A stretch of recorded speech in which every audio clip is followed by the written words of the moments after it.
Louise Banks wakes up to the quiet rhythm of her life as a linguistics professor, drifting through a morning that feels ordinary until the world shifts. She walks into her lecture hall and finds only a few students scattered across the seats. Their faces are tense, some staring at their phones, others whispering. She asks them to settle in, but before she can begin, a student raises his hand and asks if she has seen the news. He doesn't wait for her answer. He turns his laptop toward her. A shaky video plays, showing crowds gathering around a strange object, something immense and smooth, hovering just above the ground. Her chest tightens. The classroom fills with the rising echo of phone alerts as everyone realizes the world is no longer familiar. By the time she reaches her office, the reports are everywhere. 12 massive spacecraft have appeared in different locations around the planet. They hang silently, impossibly, as if gravity itself means nothing to them. No demands, no communication, no sign of aggression. Just presence. Countries scramble to respond, each handling their own site. Louise feels a strange calm under the fear that is pulsing across the globe. She has studied languages all her life, but nothing she knows can prepare her for something like this. That night she barely sleeps. Memories of her daughter drift through her mind, warm moments that feel like another lifetime. The world outside is restless. When she returns to campus the next morning, the parking lot is chaotic. People are panicking, stockpiling supplies, trying to outrun uncertainty. She heads toward her office anyway, trying to anchor herself in routine, when she sees the military helicopter cutting across the sky. It lands nearby, kicking dust across the courtyard. Colonel Weber steps out of it and walks straight toward her with the kind of urgency that leaves no room for small talk. He explains that they recorded alien sounds from one of the ships in Montana. They need someone. Louise spends the night awake, replaying every moment inside the shell. The sounds the heptapods make, the way the ink spreads in the air, the symbols that bloom like living equations, everything circles in her mind. She fills pages with scribbles, trying to match what she saw with linguistic patterns she already knows. Nothing fits. The symbols look less like letters and more like complete ideas packaged in single strokes. The next morning, the team returns to the shell, and this time Ian brings mathematical sequences to break the ice. He projects Fibonacci numbers, simple prime progressions and geometric shapes. The heptapods respond by drawing similar shapes, but their versions carry added curls and branches, as if they're expanding on the idea rather than repeating it. Louise realizes they aren't confirming understanding, they're elaborating. They think in expansions, not repetitions. She steps closer to the glass and writes one word, human.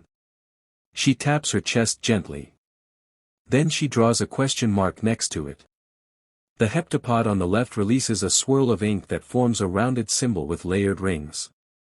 Louise senses it might be a name, or at least a way the creature identifies itself. Ian nicknames the two heptapods Abbott and Costello. The military doesn't love the idea of giving aliens pet names, but Louise argues that it helps humanize the process and reduce anxiety. The brass reluctantly agrees. With each session, Louise notices a strange sensation creeping in. She starts seeing flashes of a child in a sunlit field, short glimpses that feel familiar but impossible. A little girl with bright eyes, asking questions about science and language, laughing as she runs through tall grass. Louise shakes the images off because they don't fit anywhere. They feel like memories, yet she knows they aren't. She has never had a daughter. The more time she spends inside the shell, the more these scenes slip into her thoughts, uninvited and vivid. Back at the base, Louise and Ian left the briefing room with the weight of the world sitting on their shoulders. Every nation was preparing for the possibility of conflict, and yet Louise couldn't let go of the feeling that the heptapods were trying to prevent the exact thing humanity was rushing toward. She spent the night listening to the recordings again, replaying the curved symbols, tracing their shapes on paper as if pulling meaning out of the darkness. Her dreams grew more vivid. She saw the little girl once more, older now, asking about science projects, laughing in sunlight. The child felt real, more real than the cold lights of the Montana base, and each time Louise woke, she felt the loss of that girl as if something had been taken from her. She didn't tell anyone. Not Ian. Not Colonel Weber. She wasn't sure they would understand, and she wasn't ready to admit it might be connected to the Heptapods' language. By morning, the situation had grown worse. China had severed all communication lines and intended to act on a classified message they claimed to have decrypted from their Heptapod spacecraft. Russia and Pakistan followed their lead. Louise watched the translated fragment on the monitors, a supposed command, urging humanity toward conflict. She didn't believe it. The symbol arrangement looked incomplete, like a sentence chopped in half. She told Weber this, but he was drowning in orders from above and pressure from around the world. Every hour the chance of a global mistake crept closer. When they entered the craft that day, the heptapods greeted them with symbols that spilled across the screen in a way Louise had never seen. Complex curls, layered with meaning, weaving over each other like a single breath containing entire lifetimes. It was overwhelming, but she stepped closer. Her fingers hovered over the glass. Something tugged inside her mind, a pull she didn't resist. The symbols were no longer abstract shapes. They moved with intention, connecting themselves lick. As the world edges closer to open conflict, the alien vessels remain silent and still, hanging over each country like enormous black monoliths. Inside the American camp, fear fuels every decision. Colonel Weber receives confirmation that several nations are preparing to strike their own heptapod ships. With communications between countries broken and the global clock ticking toward disaster, Louise realizes she's running out of time. The pieces of the language she has learned keep circling in her mind, forming shapes, patterns and meanings that pull her deeper into memories she cannot explain. One moment in particular stands out. She sees her future daughter again. Not a flashback, but a vivid moment that feels like it exists right now.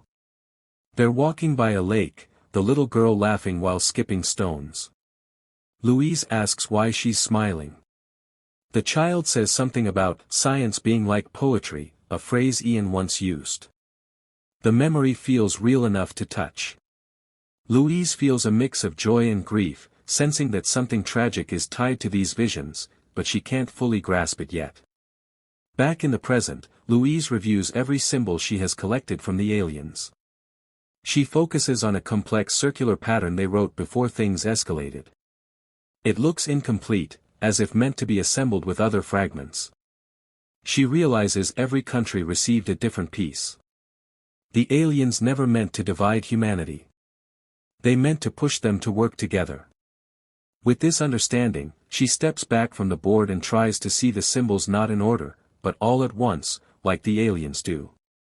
A sudden shift happens in her mind. The symbols begin to merge into a single complete message. It isn't a threat. It's a gift. Louise suddenly understands that the heptapods experience time all at once. Past, present and future flow together for them. Their language rewires the brain to perceive time in a nonlinear way. By learning their symbols, Louise has begun to see her own Timmel.